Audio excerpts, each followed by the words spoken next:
Hey everybody, it is on screen, off screen. To my left, I have Lauren, the greatest, the best, the almighty, going to be talking about a very interesting topic that she's apparently obsessed with. She's losing sleep over this topic. She's currently tired because of this topic. And we have Josh, the man, the million, the legend, all the way from Hawaii. We've got a great episode planned for you guys. I am going to start with Josh. Then we're going to go through me. And then we're going to have Lauren just like go for it. What do you got, Josh? So I have Lauren once again to thank for my topic, um, because she was watching. I think this one. It might have been a different movie on my Plex, and I was just stalking her. I guess is the best way to put it. And I was like, I haven't actually watched that movie yet. So the movie is Sword Art Online Aria of the Starless Night. Um, I love Sword Art Online. It was my first anime. It got me into anime. I First one recognize ever. that it is, yeah. Very I cool. watched I didn't this know that. before Atla, so even if you made that argument, I still watched this one first. Uh, Cool. my friend had come home from his LDS mission. He was like, "Hey, are you into anime?" And I was like, "No." And he was like, "Do you want to give this a try?" And I was like, "I guess so." It's freaking for nerds. And we watched like 4 or 5 episodes just hanging out. And then I went home and finished watching season one because I was so into it.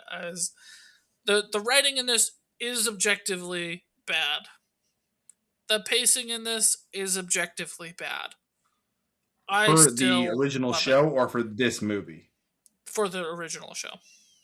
Okay. Okay. Okay. Um, so this movie is the first quarter of the first season, but it is from what's her name, Asuna's perspective. Um, so how she got into the game, why she was playing the game, then it goes into how she interacted with the game all the way up to when Kirito kind of becomes her companion in the game, and it's just her perspective, which is really really cool. They introduced a new character, Mito. I absolutely love this character. um, Something that I love in RPGs is the idea of using a scythe. I think a scythe is a very cool weapon, but very rarely do we Agreed. get to use a scythe, and when we do, like in my all-time favorite game Bloodborne, they give it to you at the end and it sucks. It's not even a good weapon. So it's like I could use it for the second playthrough, but like why would I? It sucks. She is awesome. She kicks ass. She's great. I love her character. I love the development. She actually knows Asuna outside of the game and is the reason that Asuna decided to play the game. I love her welcoming spirit. She's such a cool character. Uh, which leads me to my cons of this show, and that is they changed the sequence of events specifically during the first boss fight that they get to. Um, and it's so unfortunate because I really like how it comes together in the show.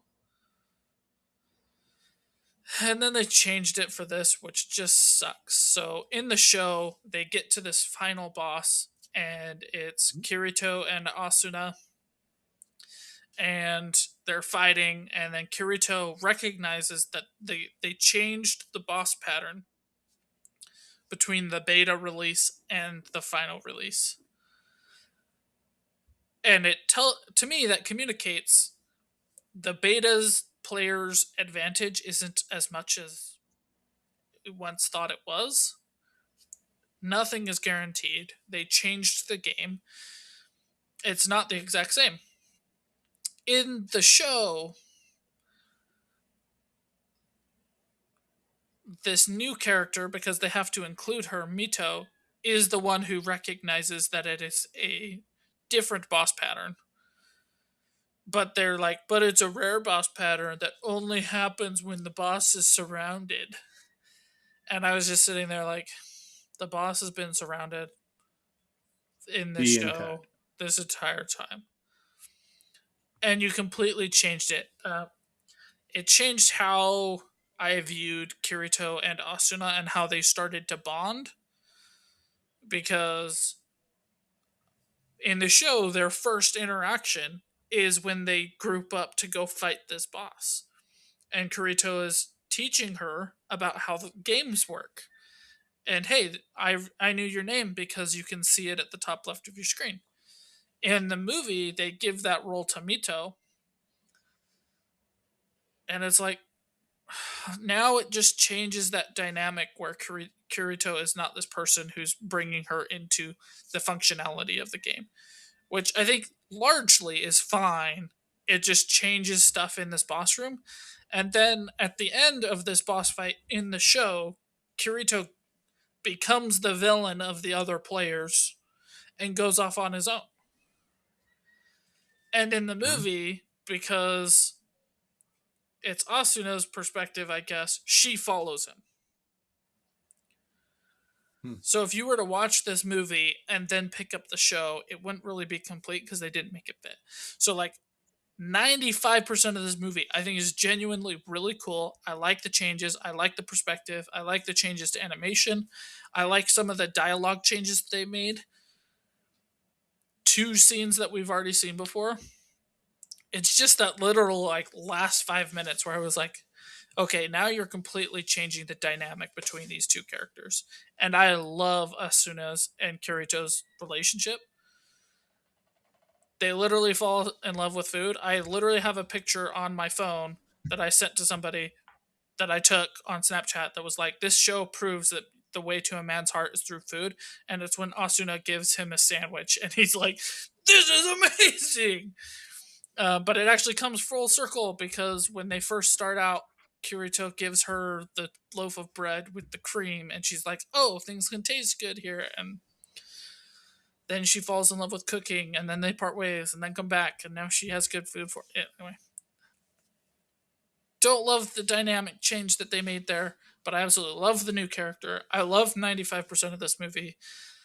I think it's a really, really good watch, especially if you're a Sword Art Online fan, because you do get more of that Asuna before the game, into the game, family life. Like the first half of the movie is all about her family and her life, and then it's really cool. I really, really liked it. I had a great time watching it. I hope Lauren had a good time watching it. It's not the most amazing movie of all time, but it's Are you a pretty Sword freaking Art cool. Online fan, Lauren? I've seen it and I liked it. I like the first and second season. They get it in between seasons. It's very they changed kind of drastically. But I really like the first One season. is both the Sword Art Online to the Fairyland. Those are Oh, both okay. season one. It is so stupid. It should be switched into different seasons. But yeah, both of those Oh, okay. are season one. And then like the second one is like Guns. guns. Okay, Yeah. that's what I Season thought. two is guns. Yeah. Um, yeah, so it's very like I like the one half of Sword Art Online. The So do second I. one where it gets all fairy wise gets a little weird. Yeah, I never finished it. um yeah, there's but yeah, I liked it and I like this movie. I'm glad Josh pointed out the differences because it's been so long since I've seen the series and I was like I literally went back and watched the series because I was like, I remember that Wow. differently.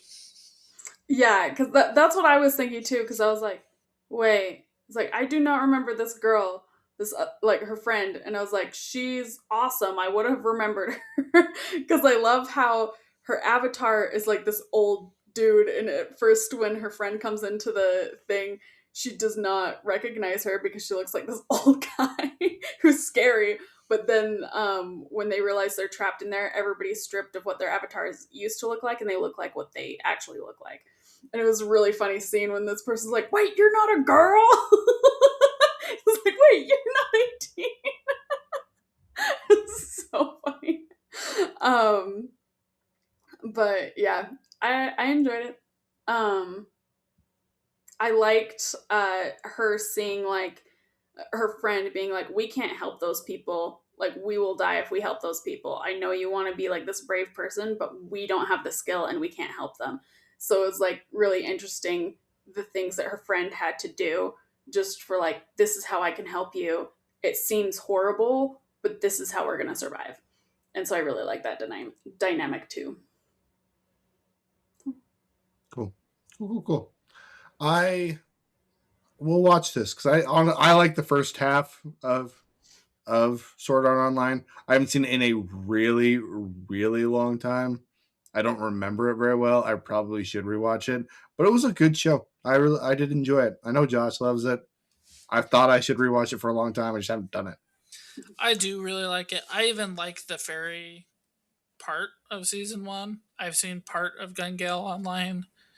I do want to go back and rewatch it. I think there are problems, right? Like they added the whole rapey thing, and it's like not only is that disgusting and appalling and just gross, it's also out of the blue.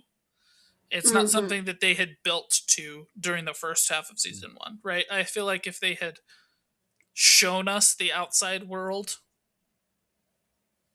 going into fairyland, it wouldn't have been that egregious of a thing for us to, be seeing.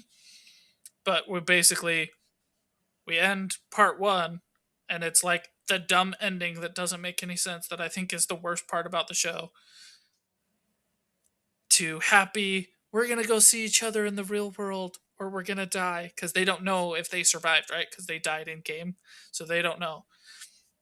And they basically say, see you in heaven or in real life. Let's see what happens here in the next few minutes. And it's so sweet, right? And then you go to the next one and it's like, I'm gonna marry you so that I can get your daddy's money, and I'm going to smell your hair. And you're like, where the freak did this guy come from? What the heck is going on?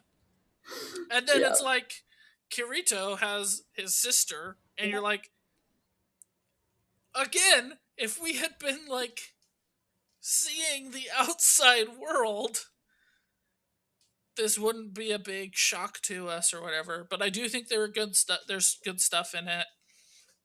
I do think there's good stuff in Gun Gale Online. Like I said, I do want to go back and rewatch it. But this was pretty cool. I did like seeing Asuna's family. I liked seeing that dynamic that they had, why she wanted to be in the game. And then when she does get in the game, she goes through this like, I'm just gonna die. And then Mito gives her that like, no, you can be good, right? This is how you be good at this game. And so she gets that hope. And then when you get into the show, you also have Kirito to be like, hey, don't remember how to live, right?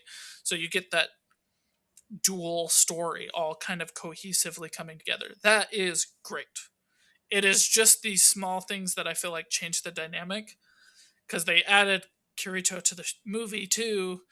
But if you have him before what happens in the show, then you have this previous interaction, and I think changes it a little bit. So, didn't love that part. Loved everything else. I would love more Mito. If they restarted the entire series and was like, but Mito's in it now, I would watch that because I think she's great. But yeah, I'm going to give it Well, a 7.2. I cool. don't know how rewatchable it is for me, but I am really happy I watched it. Sweet. Sweet. Lauren, what All about right, you? let's go to my first topic. I've got Eternity, which Josh did talk about a week ago, 2 weeks ago, something like that. And this movie was frustrating to me because there's parts of it that I really like. There's parts of it that I hate. And I don't know how to completely rate this movie. But basically, basic premise is that girl goes to heaven. You have to choose your afterlife. There's many different afterlives that you can choose. And once you've chosen an afterlife, you're stuck there.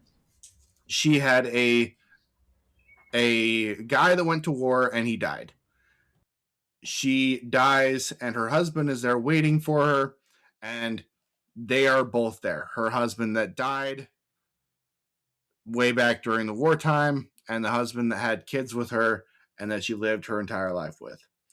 And Josh didn't like the ending of this, and I didn't like the other guy who she doesn't choose at the end, which I think is interesting. That's why I was more interested in talking about this, to be completely honest, because I think the whole point that she makes, where I'm not really 20 anymore, I've lived a life, I don't think of things the exact same way.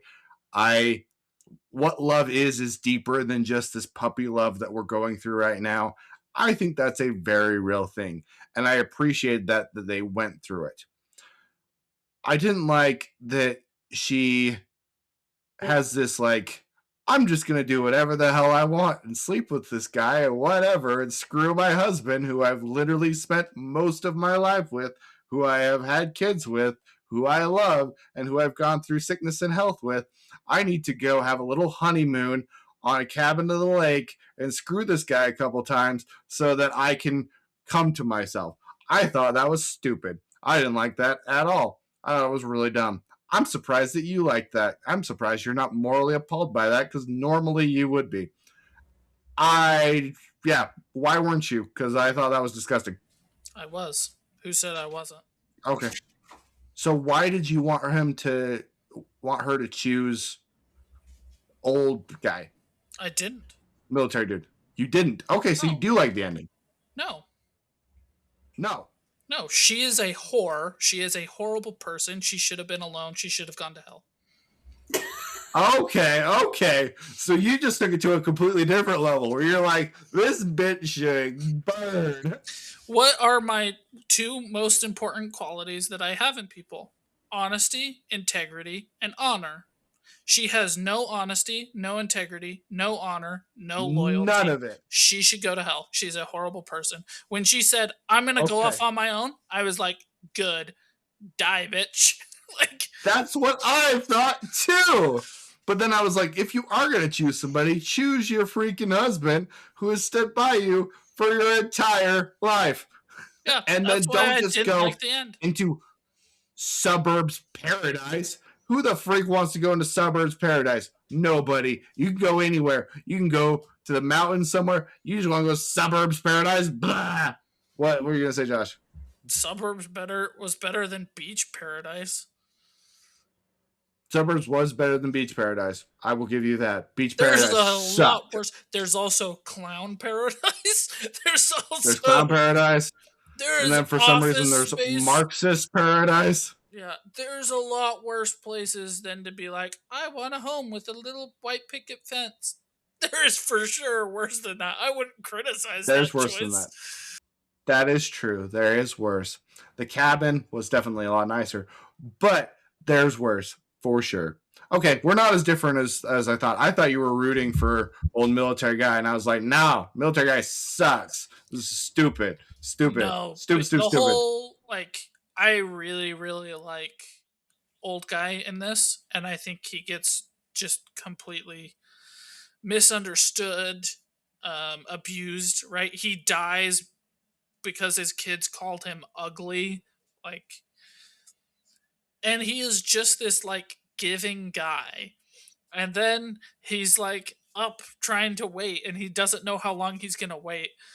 So he's like, I'm gonna go here. I'm gonna leave a note for my wife. I want her to join me, but I'm not gonna wait here endlessly. And then she finds the note, and she's like, so you weren't gonna wait? And it's like, are you kidding me? You are such a critical, horrible person. But, like, it pissed me off too. That was forgivable, but, like, she's like, the military guy's so hot. Not hotter. What are you even talking about? That was something I was going to bring up because you talked about that. And I don't usually, I feel like you notice attractive guys more than I do, weirdly enough.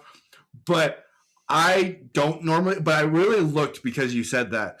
And from my point of view, they seem very, very equal to me. Not. He has a diamond very face. Equal. His face is like...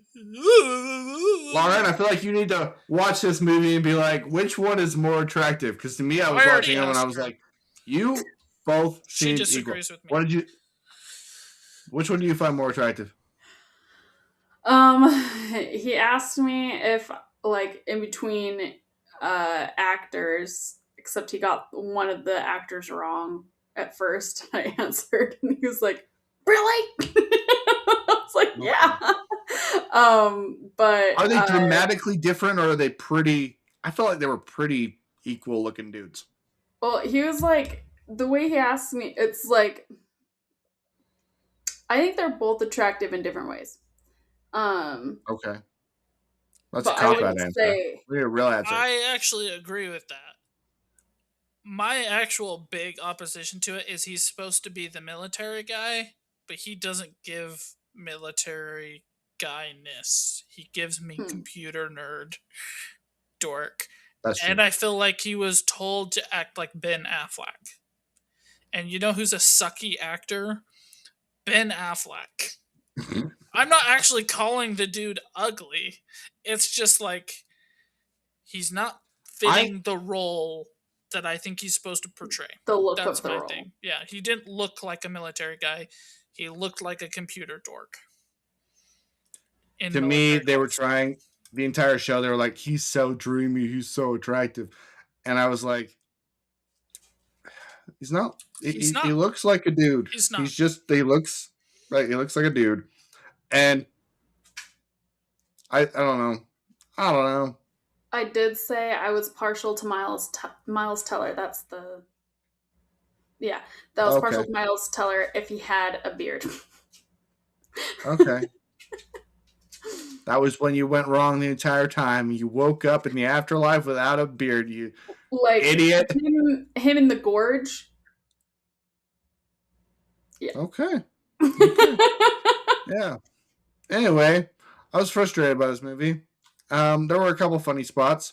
The part where you're like, you have hummus. I genuinely like spit. I laughed really hard. I don't know why, but it made me laugh really, really hard. I thought it was hilarious. Why they can't afford whatever room they want to in an afterlife where you have a million eternities, I don't really know. But I did think it was funny. There were a couple little highlights. Mostly this show frustrated me because I was like, you have so many good possibilities, but I guess it's a rule that you just can't move eternities. What kind of heaven is that? If you have a million different eternities, let me go somewhere. Oh, and the I can't look at another damn painting. Don't go to museum heaven. It's awful. I thought was hilarious. It was very funny. Oh, there were some good moments in this movie. I am glad that I watched it overall. I don't think it's great. I do probably think it's worth watching, even though it's frustrating. I was gonna give like a 6.5. Yeah, something like that. Decent enough. Decent enough. Lauren, I'll go through my other topic quick, and then we can do yours. Okay. Song Sung Blue. Have you guys heard of this? Nope. This is a high recommendation for me. High recommendation. And it's weird because I'm going to recommend it because it feels so average. It's about a group that decide that it's about two people who usually do covers of other people's work. So they'll do like Barbara Streisand, really really old people, and they'll bring it into modern day and sing it for people. They'll do cover band type stuff. And they come together and they're both Neil Diamond fans and they do a Neil Diamond impersonation tour. That's what they do. And it's Hugh Jackman and Kate Hudson are the two main people. Kate Hudson is amazing in this movie. Astounding. She is this like Midwest and she has the accent and she does the accent perfectly. And she got like a little bit chubbier. She gained 15 pounds for this. And it looks like her skin got older. And like you have two very attractive people, Hugh Jackman and Kate Hudson, who look extremely average in this movie. And it feels like a family. Like it feels like a very normal family.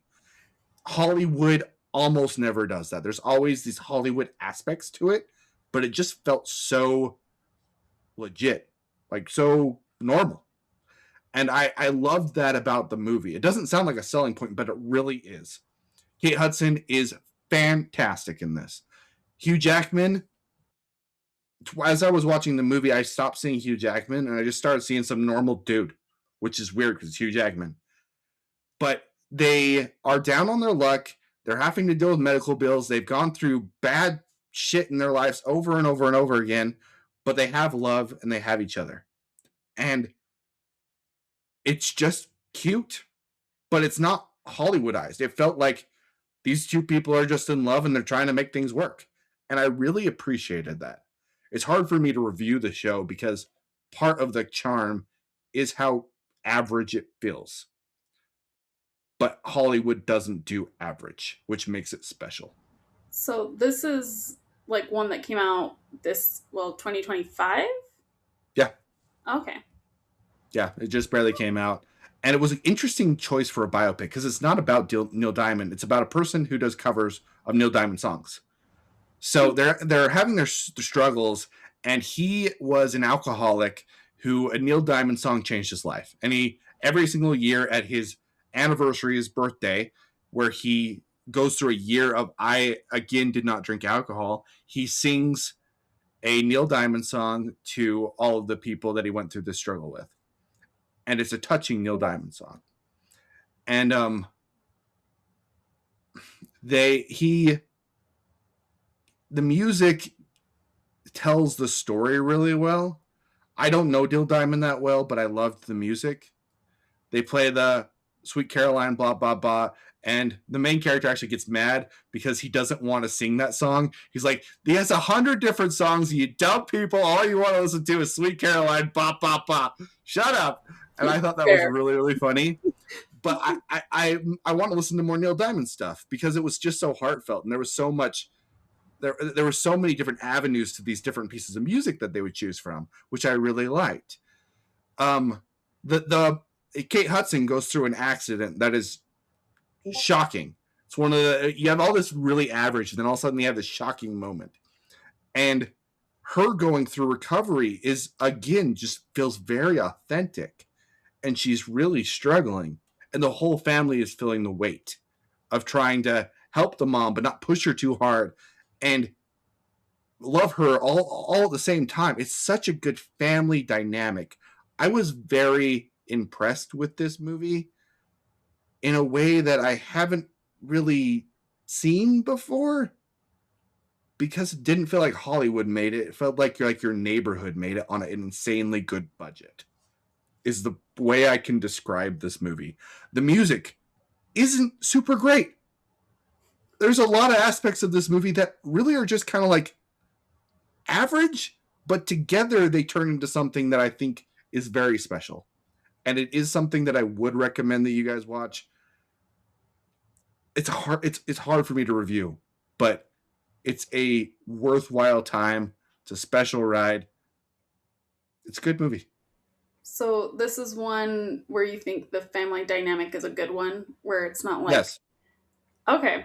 So I'm glad you like picked that one for this topic because I have another topic that I'll be talking about the opposite. Okay. Yeah, the family dynamic is very just real. And Hugh Jackman they start calling him dad, but it feels like he's earned that. He's helped the kids a lot. He's been in their lives. And again, I can't tell you how good I think Kate Hudson was in this. This is her best. This is the best she's ever done. Easily. Yeah. Easily the best she's ever done. I was very impressed. I am giving this, I don't know how much rewatchability this has, but for my one-time watch, it's like an 8.7. I really, really enjoyed this movie. I enjoyed it more than I thought I was going to be honest. Good. Okay. With that, let's go to Lauren's topic. All right, everybody. I'm back on my shit about Hogwarts Legacy. I added a mod that has AI for the NPCs. That it's the mod's called Sonorous, and there's a little Discord community because like a lot of people are struggling like on how to get it modded onto their computer. It took me 2 days, but then once I finally figured out how to actually install it, it wasn't that hard. I was just being dumb. And I almost like went to the creator and was like, please help me like get this mod on here. Anyway, um, this is an insane mod because it comes up with a script to like it will open up something in a web browser, and you can write down your character's own personal backstory that will be fed to all of the NPCs in the game. So I've Very cool. come up with several different characters. Um, I made one with Josh the other night where I was like, what should we make her? And he's like, make her a hippie. And I was like, okay, what does that mean? He's like, make her smoke weed. I was like, okay. So I had her, we had it so that her father was like a rich inventor and her mom was like this singer. And so she's like the golden child, has a lot of money, and she just smokes all the time. So immediately as we go into this, I had two characters, Ominous and Sebastian, already there. And so I started the dialogue, like asking them if they wanted to smoke some plants. And you have to word things interestingly in the game because with some of the AI, it like won't register things, or like it's kind of like parental thing, but they'll like we still smoked weed as characters. And got the characters high, and they're like, oh, I feel like I'm floating. So then I had my character Leviosa them, and then they started freaking out when they were floating. And so I was like, fine, I'll bring you back down. And then the one like held a grudge against me for having lifted him up in the air. And then I decided to talk with Gareth Weasley about like potions and stuff. And I was like, hey, you got like some potions that can get my character high? And and so he's like, oh well, let's go experiment into the potions class. And then he ended up actually, like, I said get high, and then the potions he gave me made me float to the ceiling. I was like, I get you, I got it. And then she got in trouble with the professor because the freaking other character kept like saying so loudly, he's like, oh, I sure hope Professor Sharp doesn't hear this. And like when the other NPCs will hear them being talked about, they will come over and start like listening in and join into the conversations and stuff. That's cool. So I kept getting in trouble, and I was like, Gareth, shut up. I'm like, I'm gonna lose house points. And I did. He took house points from me. This AI took house points from me, and I could see it like getting taken out. Yeah, it's insane. Like the more you put into this game with like your creativity, the better it is. So you can go and do classes. Like you go in there, and then the teachers will like um get onto your personality and stuff. Like especially the AI. I have dark humor, and so I kept like saying dark stuff to the AI. And when I first had it, like the characters were appalled when I would say that, and I think it was more of like the AI was registering that, like, whoa, what the heck. But then it started like I explained to like, oh, sorry, that's my dark humor. And then like later I said some dark humor, and they didn't react the way that they had before, and they were like, oh, it's your humor again. And I was like, you're learning. And it has long You're memories. learning AI. Yeah, and so it has long memories, and like the characters will remember your interactions. Like I have one character that she goes around and she boops everybody on the nose and stuff. And so there's some people who hate that she's booping them on the nose, and there's other people who think it's charming. There's other people that are like indifferent. And you can go in and like change the characters' backstories too. So if you want to add like flavor text that's going on with the story that you're going with the AI, you can do that as well. I honestly think that this should be the future of gaming. I'm not saying that everything needs to be AI. I think that with the systems of like befriending NPCs or like romancing NPCs should be dealt with how this was set up, where they do have backstories and personalities that are written by a writer to be fed to the AI to then interact with you. And I think there should be a story that writers have made that you can follow through. Because, like, as I'm playing through the game, the NPCs also know the progression of the game and will talk to you about like what you're doing and things. So, like, um, before the scriptorium in Hogwarts Legacy, I would get Sebastian and Ominous just kind of like teasing each other. And then after the scriptorium, they were like butting heads and they were like not happy about what was going on with each other and they were fighting more. And I was like, whoa, like this is like so freaking immersive. And like I'm clicking my mouse to talk. And then once I unclick, so I'm talking to them and then they'll talk back in their voice back to me, which is it's a little monotone. Sometimes there's a little inflections and stuff, um, but it's so freaking immersive. And I have lost like I think I have added 70 hours in the past week to this game. Holy crap. Wow. I think that's being pretty generous to yourself because I think it's more. It's probably more. It's probably more. That's insane.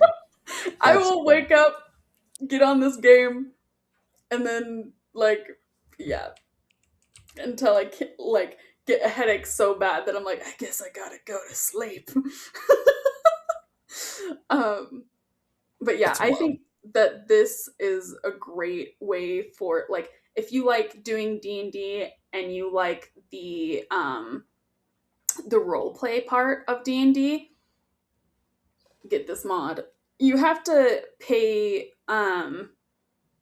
like one of the AI servers, but like $5 goes a long ways. Like I think I've spent $15 and I've spent this many hours on it. So Game.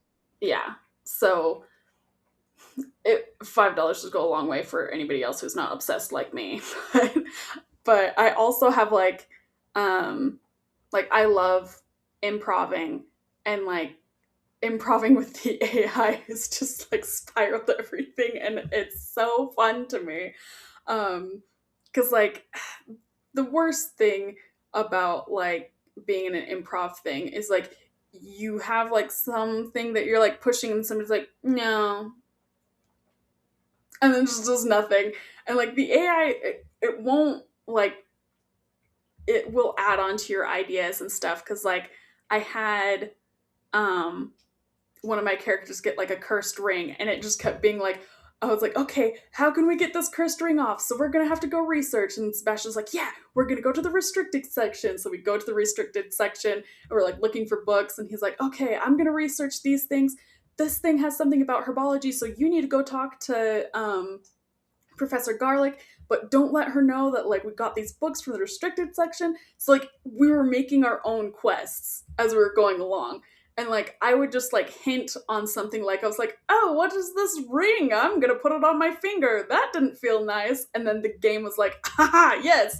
And then basically started making this quest for us. And yeah, it's really fun. You get what you put into Very cool. it. Yeah. That's very cool. I did a AI mod for Lydia in Skyrim, which was super impressive. But this has been 2 or 3 years ago now. Mm-hmm. And I was very impressed with that mod then. And you would talk to her and she would respond and it was cool. Like, it was legitimately really cool. I can't imagine how cool it would be now because things have changed so much. And 4 years from now, if you have a full mod like that, man, people are going to get sucked into. If you just have that built into a game, people are going to get sucked in your game forever. Like, why wouldn't you? You just keep going. Well, I mean, like, I have like 3 different storylines going on with 3 different characters, and so I'm like, ooh, do I want to go back to this game because they're totally different? And like one, she's like more partial to Sebastian. Another one, she's more partial to Ominous. The other one, she's just getting high with everybody. But yeah, I know a lot of people are scared about AI, and I do think we need to be wary about AI. And I think that like I said, I you still need these story people, like still pay people to do stories, still employ people to be creative. I think AI is an awesome tool. I do not think it's a substitution. Um, The thing but that's scary about it is like it's going to make the perfect story for you. Eventually, the voice work will be good enough that, yeah, it can just make the voices and do whatever you want with whatever story you want. It'll be able to create the stories on the fly. Like it'll be able to do all of that, and that's really, really hard to compete with. That's very hard to compete with. yeah, there's I think it was is it Netflix that wants to do basically do that with actors' voices. Um who no, I think it was a different studio. Was it Netflix? Yeah. So they I was like, one, I was like, I think that would be a nice tool, but every time you use their voice, they need to be paid. Whether they like did that, it's their voice, and if you use it, I think they need to be paid. Disney is also doing it. Yeah, there. They Yeah. actually implemented that their standard contract now says that they can use your voice in any future things with the same IP. Yeah, and that's where I'm like, that's theft. And so I think people need to be more aware of those little loopholes. And I wish people would stop being just lame and let us actually have good things without exploiting everything for awfulness. Because like with this AI thing, um, like I said, it's a great tool for like the NPCs, but I think you need to keep people employed with the storylines and things like that. Don't give it away all to AI because it is getting good and that is freaky. But I do think people like I do think AI is a good tool. I think people should police themselves. I think we should police the companies about it. But yeah, that's my Yeah, thoughts. it's a hard question, but there's a lot of benefits with it too. Mm-hmm. It's a hard question because yeah, like you take Avatar and you run Avatar: The Last Airbender and you run every single episode through an AI system. The AI wouldn't have that much of a problem creating new Avatar, and you like you what man fanfics. You love fanfics. You just run that through an AI, and you're like, "This is my fanfic story. Make it." A lot of Use people the exact are same voices. Like it wouldn't be that hard to do. yeah, a lot of people actually do use AI to create fan art. I mean, not fanfics, and so I don't like those stories usually. I don't think I've come across one that I But actually I like. mean, like you write the story, so it's a good story. One of them that you really like, but then you just put in Harry Potter or whatever it is, and you have them animate it with the voices. Boom, done. You have an entire movie, and it's actually done well because you're the one who wrote the story, and it's a good written story. And then you could make a ton of money off of it. Like it wouldn't be that. I bet you could do that now, and if you can't do that now, you will be able to do that very, very soon. Yeah, that's where I'm like that for money. Don't. Mm-mm. That's I don't think it's good. It's a real thing. But Anyway, guys, that was our episode. Our wow, that was not our episode. We've got more things to talk about. That was Lauren's topic. It's kind of a hard topic. We would love to hear your thoughts on it. Whatever it is, have you messed around with AI mods? They're kind of crazy. Are you against it? Let us know.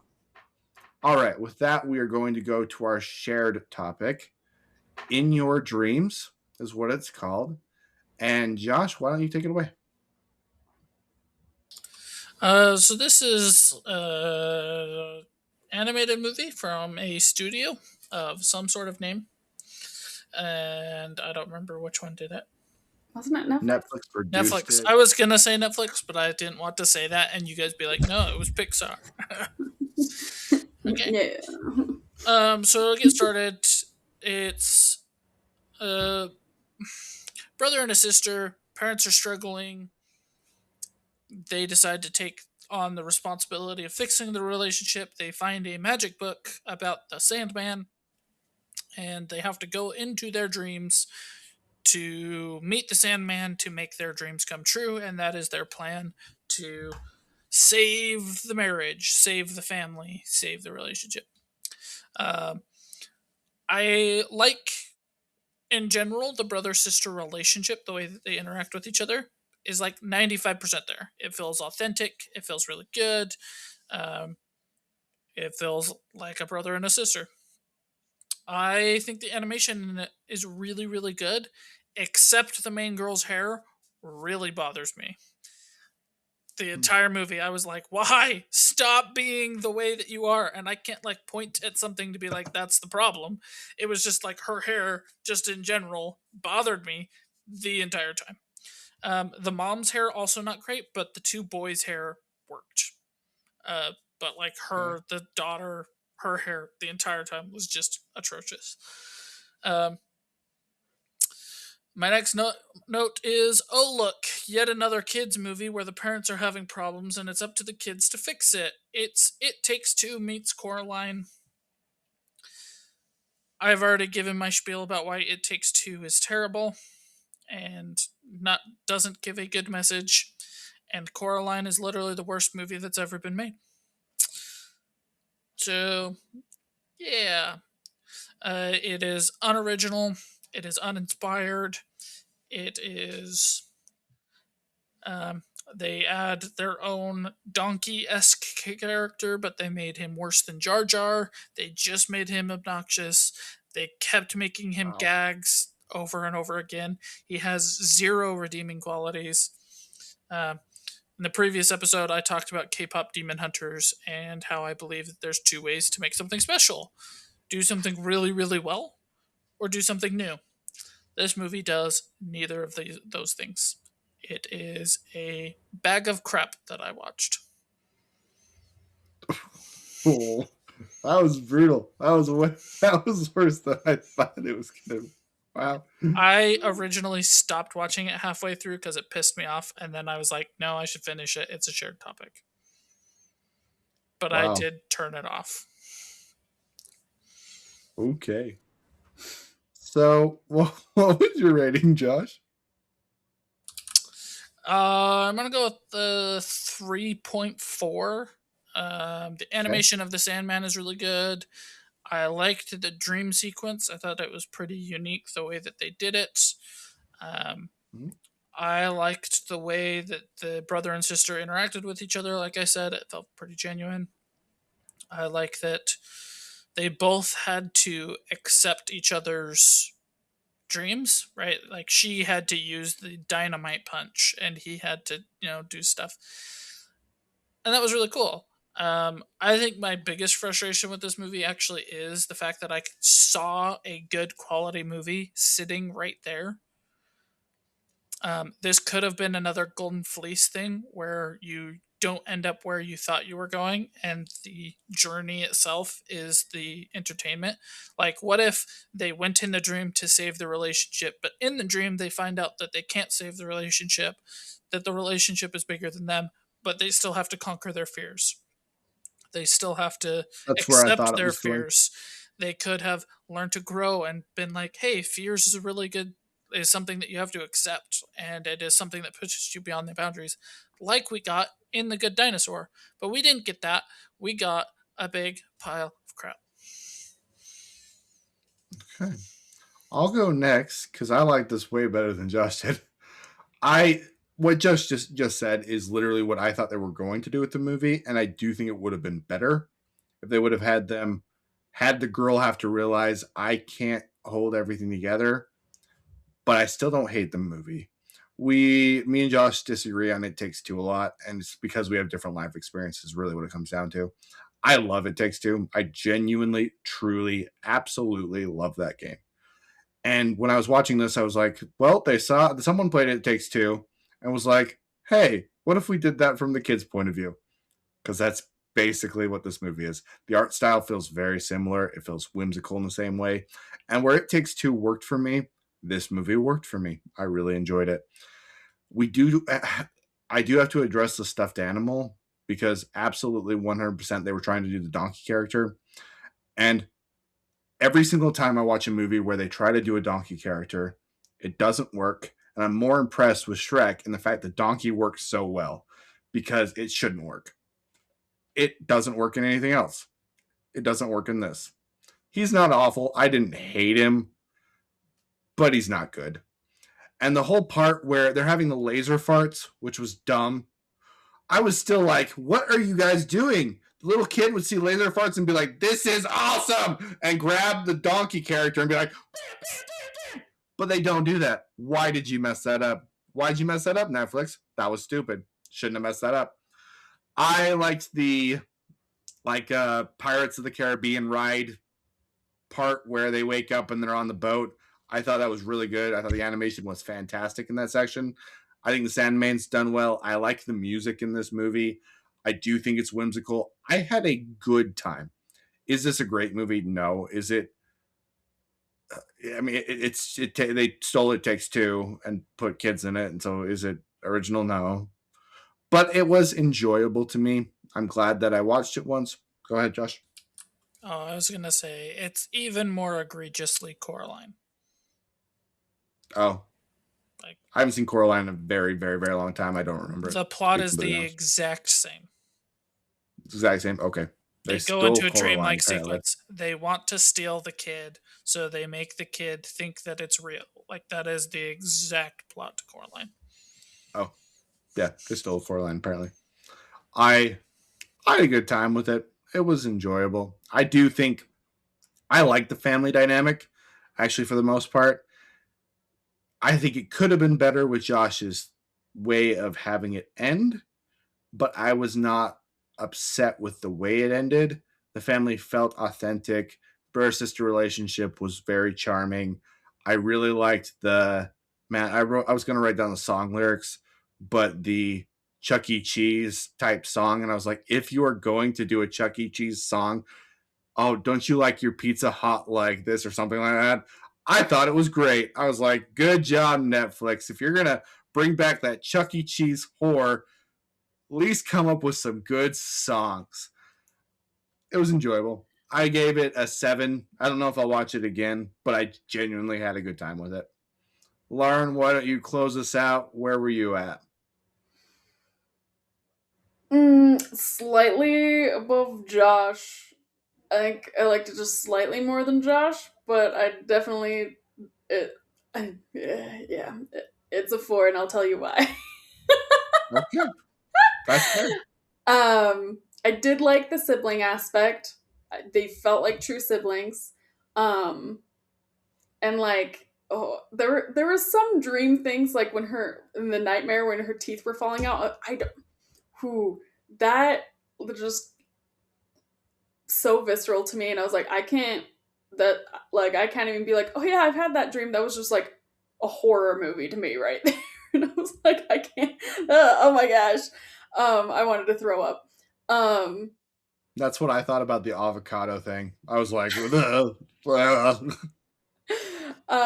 put in my notes, wondering if kids having to fix the parents made Josh mad. Because that's like immediately when that happened, I was like, because yeah, Josh. I'll also add this. Coraline is even better because in Coraline, she at least comes to the realization on her own that she loves her parents for as they are. Mm-hmm. In this one, no lesson is learned. Yeah. Yeah. That's fair. Absolutely. That's fair. I also hate when movies push the whole thing that the kids need to save the parents.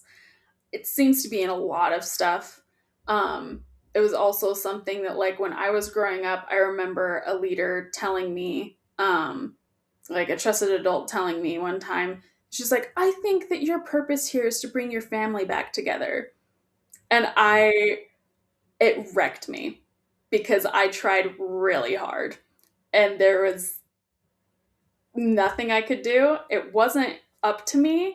That's a huge thing to put on a kid.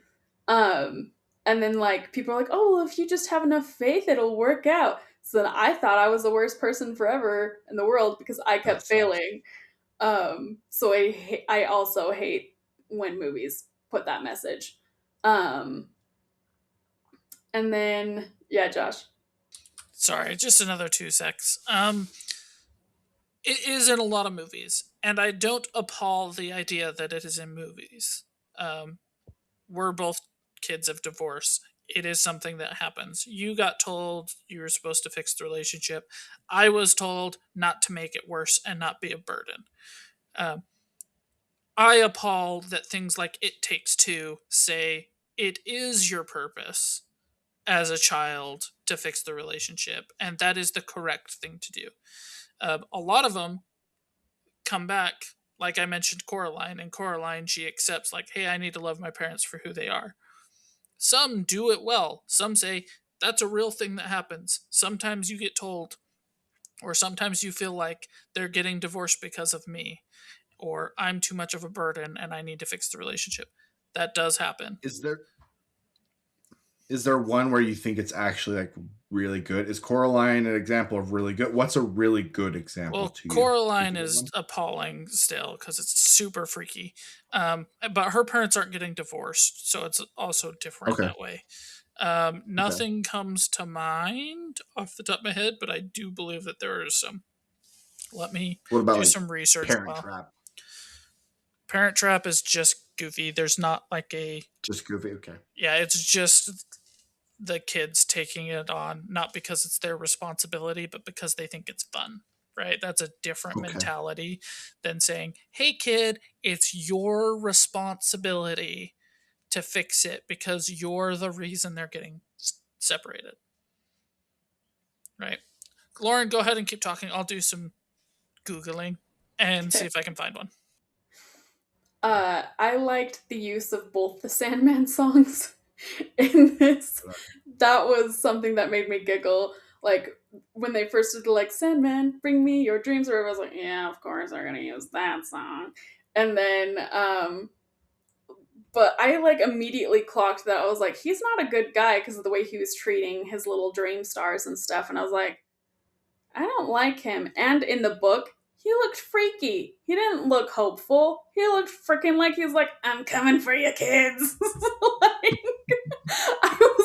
I was kind of realizing, and then like when the nightmares kept saying like wake up, I clocked that I was like, the nightmares protecting the kids, not like keeping them. So I clocked that pretty quick, and I was kind of, I thought that was like an interesting part of it. So did I. um yeah, I like when they found out that it he was the bad guy, that then it was Metallica Enter Sandman. That was That was really great. good. I thought that was funny. um and then I liked how like it was her love for her brother when she was in that dreamscape of like, oh, my parents are back together and the problem left because the problem was my brother.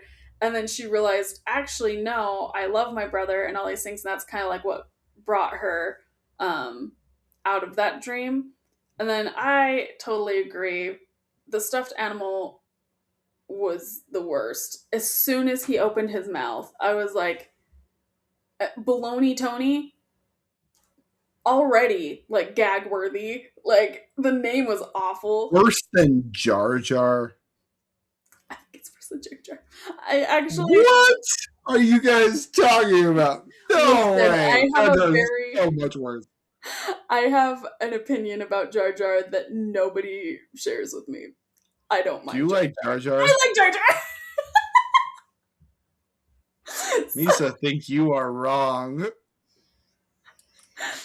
I yeah. What, also Josh? don't hate Jar Jar. I don't think he's good, but he doesn't bother me like he bothers everybody else. Like I still really like the first two Star Wars movies. Yeah. So, um, yeah, I would. It's a 4 for me because it was like I did like the little parts that I mentioned, and that's what made it a 4. Um, I don't care to watch this again. Uh, I'm not mad I watched it. Um, but I was like, I did put, why can't we have a healthy family dynamic ever in a movie? Why does like that always have to be part of a movie? Um, I just want to see one healthy family. Gosh dang it! But that's why You earlier when I asked you about the song blues, is that what it was? yeah. I was like, is it a good family dynamic? Because I want to watch a good family dynamic. Gosh dang it. They go through their struggles, but like it's good.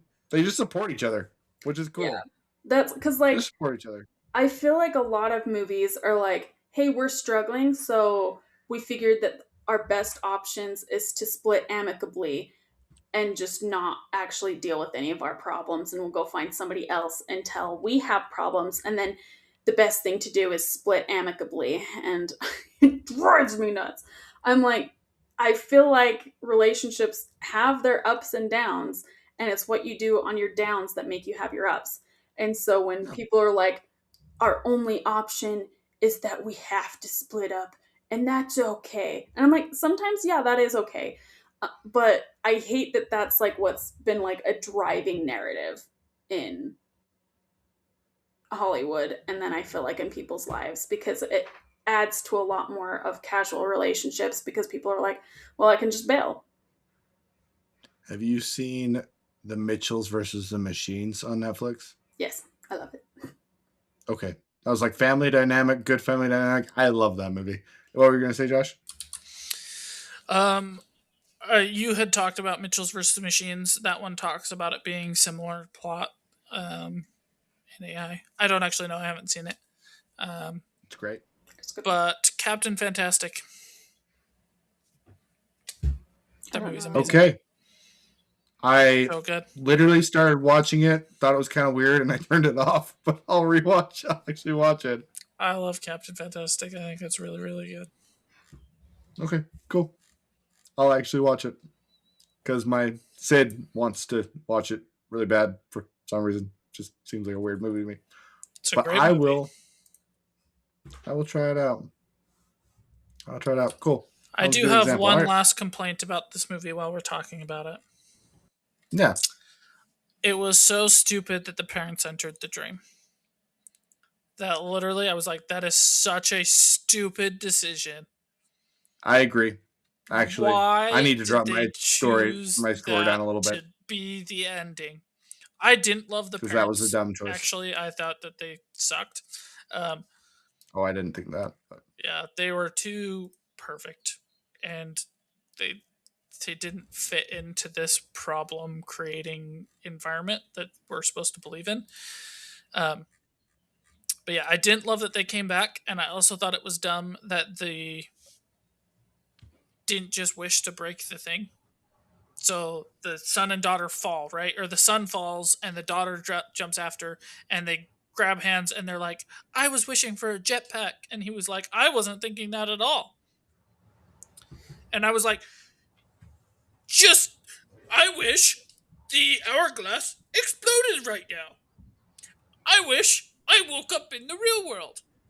But no, why? That's so stupid. It's like they added a bunch just to add more screen time. Sorry, that was my last complaint about how stupid this movie is. I'm really surprised you gave it a 3. To be completely honest, Well, there's good stuff. Like, I have to be honest, the music that they chose was really good. The Enter Sandman and Sandman choice was really good. I didn't love the Chuck E. Cheese song, but there was a song earlier that I did like. Um, that's mostly the good stuff. Like I said, the brother sister relationship dynamic really, really good. There's good things to talk about in this movie. It's just, had I watched this on my own, I would have made it like a third of the way through. But I turned it off. I finished it and I wish I hadn't. So that's kind of where this ends up. Dang, too bad. Well, guys, we appreciate you watching. Like, subscribe, all that good stuff. Make your weeks fantastic. Explore some good content. Lift your spirits. Keep your eyes up. Keep going forward. See you guys.